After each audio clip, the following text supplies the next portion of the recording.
Hi, నా పేరు మౌనిక. ఇది నా యూట్యూబ్ ఛానల్ మౌనిక ముచ్చట్లు.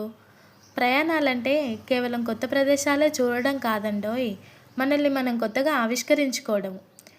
ఒకరోజు మేము విశాఖపట్నం నుండి రైలెక్కి 100కు పైగా టన్నెల్స్ దాటుతూ ఎత్తైన కొండలు, పచ్చని తోటలు, లోతైన జలపాతాలు, ఇన్ని అందాలు చూస్తూ సాగిన ప్రయాణం జీవితాంతం గుర్తుండిపోయే తీపి జ్ఞాపకం కూడా. దారిలో మిరియాల తోటల్ని చూసి తమలపాకు అని పొరపడిన ఆ రోజు నేను ఇంకా మర్చిపోలేదండి. కాఫీ గింజల్ని చూసి ఆశ్చర్య ఆనందాలు కలగడం, బ్యాంబో చికెన్ రుచులు, చికెన్ స్టిక్స్, గిరిజనుల మూలికలు ఒక ప్రాముఖ్యత, పరిపూర్ణమైన అనుభవం కూడా. భార్యాభర్తలుగా కలిసి ప్రయాణించే ఈ మధురమైన క్షణం మాకొక స్ట్రెస్, బాధల్ని మరిపించి ప్రేమను కలిగించాయి. జీవితంలో ఇలాంటి దూర ప్రయాణాలు ఎప్పుడో ఒకసారి చేయాలండి.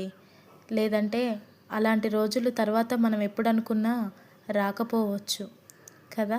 ఈ వీడియో మీకు కనుక నచ్చినట్లయితే లైక్ చేయండి, షేర్ చేయండి, కామెంట్ చేయండి.